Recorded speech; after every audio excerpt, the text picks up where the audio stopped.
This is CTV News with Michelle Brunoro. 4 hours of that response, where efforts were really focused on containing the marine diesel that was released. Hoisted from the ocean floor, the cleanup effort underway to minimize environmental impacts following Sunday's boat fire. Also, initial results are very favorable, and it's going to allow BC Cancer to treat many, many more people if in an efficient manner. The future of cancer care. A clinical trial in Victoria is hoping to speed up treatment and lessen impacts on patients. Plus, Adam finds out how a boy's passion for elevators is lifting spirits and inspiring generosity later on the Swatsky sign-off. Good evening, and thank you for joining us. Cleanup is underway at the marina where 3 luxury yachts caught fire and sank over the weekend. The boats had liters of fuel on board and are now in the process of being hauled out of the water. CTV's Brendan Strain has more on the cleanup and efforts to minimize environmental damage. As a large marine crane lifts the first of 3 luxury yachts from the sea floor at Van Isle Marina in Sydney, monitoring the situation is a crew from Western Canada Marine Response, hired by the marina. We're part of a federal system for managing oil spills in Canada. Early Sunday morning, the Sydney Fire Department got a report of a blaze at the fuel dock. Approximately 1 minute later, that call was upgraded to 3 vessels, fully engulfed by fire. It's very evident it was a large fuel-rich fire. Fire crews quickly hooked up its specialized marine fire protection pumps. It does enables us to quickly respond down the dock, and each pump has a 550 gallon per minute capacity. Crews were unable to save the 3 vessels, although that equipment did allow crews to spare the adjacent boats from the same fate. Early in the department's response, the chief contacted the Ministry of Environment, Coast Guard, and the West Coast Marine Response Group that recently added 6 new bases, one at the marina, coinciding with increased tanker traffic through our shipping lanes. Fully understanding that there was going to be environmental implications of this incident. In the first 24 hours of that response, where efforts were really focused on containing the marine diesel that was released during the fire from the 3 yachts. Containment booms were set up. Then crews moved into a process called mechanical recovery, using skimmers and absorbent pads to remove the diesel from the surface of the water. It's unclear how much fuel was on the 3 vessels, although what the agency can say is that they've already recovered 20,000 liters of oily water. And then also about 29 to 30 bags of solid waste, those absorbent pads. Now that the salvage operation is underway, West Coast Marine Response will monitor what remaining fuel escapes the burned luxury yachts as they are loaded onto this barge. So we'll remain on scene until that's wrapped up. While monitoring the area, including the shoreline, for any fuel that has escaped the containment area. Brendan Strain, CTV News, Sydney. Prostate cancer patients in Victoria are in the midst of a clinical trial that has the potential to move people through treatment much faster. That means more people could get the help they need in a timely manner. CTV's Anna McMillan takes us to the BC Cancer Centre now to show us how the technology works. From a patient's perspective, it's an absolute piece of cake. That's not a typical sentiment when talking about cancer care. Should a clinical trial in Victoria prove successful, though, easy breezy treatment could become more common for people with prostate cancer. I only had to come in twice for radiation treatment, and the initial results are very, very favorable. Mike Miles was diagnosed with prostate cancer about a year ago. He underwent radiation at the BC Cancer Clinic in September as part of a clinical trial that began last summer and is expected to wrap within 2 years. The problem is, in years past, external beam radiation treatments were, 1, very inconvenient for people. They had to come in for 20 to 40 radiation treatments once a day, Monday to Friday, for 4 to 8 weeks. This is where the radiation beam comes out. For low to medium risk patients, BC Cancer says technological developments have reduced the standard of care to 5 radiation treatments. BC Cancer's clinical trial is investigating whether 2 high-dose treatments will get the job done by using AI to target radiation more accurately. What it's able to do is tell us exactly how much radiation is going to be delivered to the organs nearby, and then it'll give us a suggestion on minute changes we can make to the patient's position in order to minimize those doses to the organs nearby. And the hope is that this will reduce the side effects in the long run for people. Another hope is it will reduce the amount of time patients spend here. The ability to get treatment is dependent upon how fast you can move through the system, and being able to do 2 treatments rather than 5 or 40 means that BC Cancer can process many, many more people in a timely manner. Doctors will follow up with Miles for 5 years to monitor the long-term efficacy of his treatment. I'm still a bit tired, but you know, I'm good to go. If the trial is successful, there's hope the technology can be used to treat other types of cancer, meaning patients could be spending more time at home instead of at the hospital. Anna McMillan, CTV News, Saanich. A group of island First Nations says it needs to correct misinformation coming from a debate over the changes to salmon fishing allocations. The New North Tribal Council says it and other First Nations are not trying to hurt recreational or sport fishing industries. The message comes as groups representing commercial and recreational salmon fisheries say they are concerned about looming changes coming to salmon allocations on BC's coast. The Department of Fisheries and Oceans is engaged in a policy review stemming from a Supreme Court ruling that found current allocations infringe on Aboriginal fishing rights. We just want people to know that this is a Section 35 right. It's important for First Nations to get our share of the allocation, but we certainly support and do work with the sport fishery on dividing this allocation and the commercial fishery. We think it's important that, you know, we let people know that, but we also are going to make sure that we get our fair share. The nation says they are not looking to shut people out of the water. It just wants an update or an outdated policy and language change to reflect the legal priority of First Nations fisheries and remove elements that contradict its constitutional rights. The island's recreational salmon fishery has made it clear significant changes could seriously impact business. The Comox Valley Regional District has officially lifted the state of emergency as of noon today following flooding in the region last week. The district says the Emergency Operations Center will remain open to support registered evacuees and to coordinate cleanup. The Canadian Red Cross has cleanup kits available for those who need them. The regional district says BC Hydro continues to release water from the reservoir to manage levels and advises residents continue to be cautious around waterways. Food costs continue to rise, and many people are feeling it as they try and fill their fridge. A Mid-Island food bank is trying to address the need in remote North Island communities with a new hire to help them reach those who are struggling. As CTV's Andy Garland explains, without more volunteers, its mission could fall short.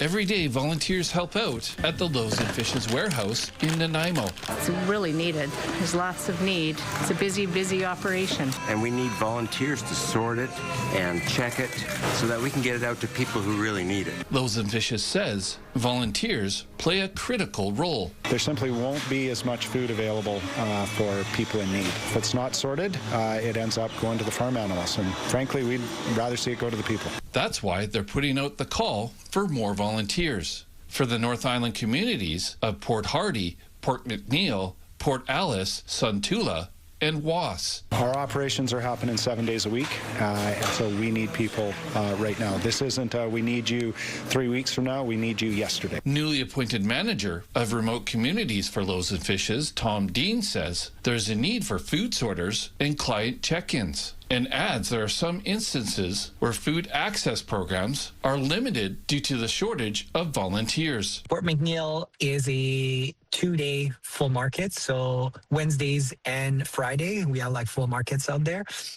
and then some days like we don't have enough volunteers. The District of Port Hardy's mayor says that Loaves and Fishes has become a very important organization to the North Island, where so many people are struggling to make ends meet. She's encouraging people to volunteer. I have been a volunteer in the past, and I feel it's really important to give back to the communities. Back in the Nanaimo warehouse, volunteers say it's easy to sign up and shifts can be done around your schedule. I like the flexibility, so if I'm busy one week, I can't make it, it's not a big deal. If they have spare time, there's a great need for it. All you have to do is go to vifoodbank.org to register to become a volunteer. Andy Garland, CTV News.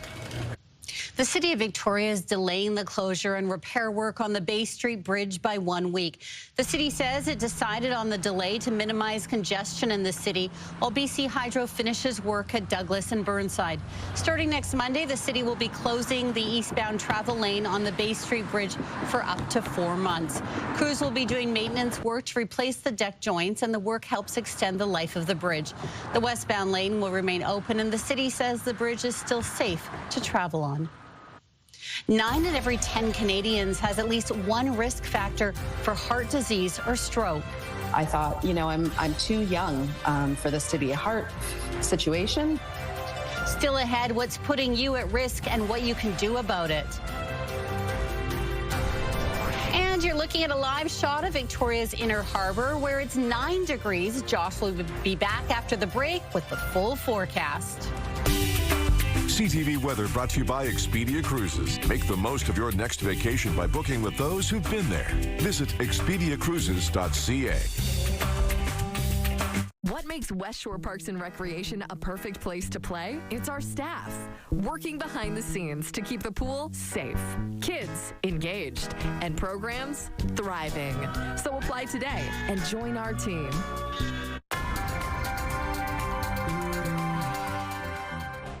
And time for weather. And Josh, a bit of a break from the rain, well, at least for now. Thanks, Michelle. Warm and fairly dry after we get through tonight. It looks like a couple of days where we'll get a break from the rain across most of the island. That rain returns as we make our way into the weekend, though. There's your rain continuing through this evening, mainly along areas from Tofino north up towards Port Hardy, but some showers as well for inland areas in Nanaimo. Maybe even getting grazed with a shower here mid to late this evening in Victoria. But look at the clearing that takes place through the day tomorrow. You get some fog patches for a number of areas in the morning, but sunshine in the afternoon. Just a slight chance of some scattered showers there in parts of the north late tomorrow afternoon. And then mainly sunny to partly cloudy skies on the way for Thursday for everybody. Highs in the 12 to 14 degree range, so nice and warm as well in the north. Windy tomorrow to go along with that chance of some late day showers. Gusts up to about 50 or 60 kilometers per hour. Rain should start as early as Friday evening, certainly through Saturday, Sunday. Looks fairly wet in the north and really across most of the rest of the island as well. Morning fog patches for inland areas and then some sunshine tomorrow afternoon. High of about 13 and sunny with a few clouds on Thursday. Look at the average daytime high is 5. We have morning lows in the 2 to 5 degree range. 12 on Friday, out ahead of that rain Friday night through the day Saturday, and then still some scattered showers on Sunday. Out of the west coast, gusts to about 40 or 50 kilometers per hour, but partly cloudy skies and a high of 15 degrees. Still in the low to mid-teens through Thursday and Friday. Rain starting Friday evening, and then some heavier, steadier rain through Saturday, Sunday, although still some uncertainty with exactly how much rain we might see by the weekend. Breezy, gusts to about 30 kilometers per hour in Comox. Morning fog patches and then sunshine in the afternoon. High of 13 in the 10 or 11 degree range. It looks like for Thursday, Friday. Dry Thursday. And then Friday evening and into Saturday, you get some rain rolling through the area. In Nanaimo, morning fog patches giving way to sunshine in the afternoon. High of about 13 degrees tomorrow, 11 or 12, and mainly sunny skies on Thursday. Average daytime high is 7, so even with temperatures back into single digits for a daytime high on Sunday, that's still a couple of degrees above average. And in Victoria, 8 degrees tomorrow morning. That's the average high for early February. 13, maybe even 14 degrees for a high tomorrow afternoon. We'll get some morning fog patches and mostly cloudy skies to start, then clearing in the afternoon. Sunshine in the forecast for Thursday with a high of about 14, maybe even 15 degrees. And then still 11s and 12s for Friday, Saturday, Sunday with the chance of showers on Saturday. CTV Weather is brought to you by Expedia Cruises for air, land, and sea vacations. Thanks for that, Josh. Well, Canada paused today to remember a young soldier lost far from home.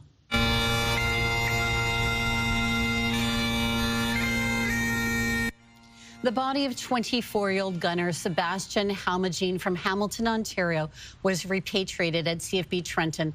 A large procession followed along the Highway of Heroes, a final journey marked by silence, flags, and respect. Halmagine died while deployed in Latvia with the Canadian Armed Forces, serving as part of NATO's Operation Reassurance mission in Eastern Europe. A frightening statistic to share with you. Every 7 minutes, a Canadian dies from heart disease or stroke. And a new study suggests it's because we're not doing enough to stay healthy. CTV's Heather Wright on what that means and what you can do to turn things around. What started as mild heartburn suddenly became much more serious for Elena Trainoff. I woke up one night in the middle of the night with crushing chest pain, and even then I thought, you know, I'm too young for this to be a heart situation. At just 40 years old, Trainoff had 100% blockage of one artery and partial blockage of two others. She was taken in for emergency surgery. Nearly 11 years later, Trainoff credits changes to her lifestyle for keeping her healthy. I quit smoking, I lost weight, I changed my eating habits, I radically reduced the amount of stress that I was under. According to a new report from the Heart and Stroke Foundation, 9 in every 10 Canadians have at least one risk factor for heart disease and stroke. Lifestyle risks include smoking, poor diet, stress, lack of sleep, and lack of physical activity. And while some risk factors like genetics, gender, age, and air pollution can't be changed, experts say 80% of premature heart disease can be prevented with lifestyle changes. We're surrounded by unhealthy food options. We aren't as physically active as we once were. Most people work in sedentary jobs. So for those reasons, it can be more difficult, and we have to make conscious effort to live healthfully. And while some risk factors like smoking are declining, others are on the rise. For example, 1 in 4 grade 12 students say they vape, while the number of Canadian adults living with high blood pressure has increased every year since 2000. While the death rate from heart disease and stroke has decreased by about 80% over the last 70 years, these diseases still cause 1 in every 5 deaths in Canada. Heather Wright, CTV News, Toronto. Alarming data from a new study says ultra-processed foods like pop and sweets are, quote, carefully engineered to encourage consumption and should be regulated like cigarettes. In the peer-reviewed journal, the Millbank Quarterly, the study looked at the design, marketing, and distribution of ultra-processed foods and how they mirror tactics used by the tobacco industry. The findings argue that these foods that come with serious health risks should be considered addictive as they optimize craving, rapid intake, and repeated use. Coming up, Elevator Boy. Adam finds out how a 10-year-old's unique passion is lifting people up. Next on the Sawatsky Sign-Off.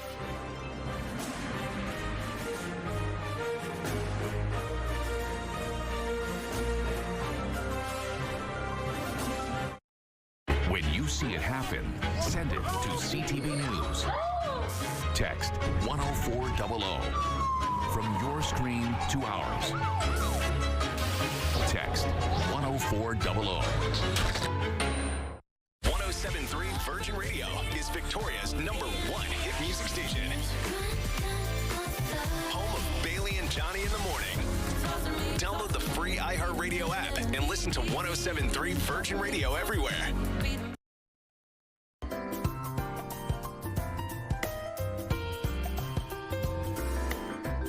And finally, Adam finds out how a boy's passion for elevators is lifting spirits and inspiring generosity on the Sawatsky Sign-Off.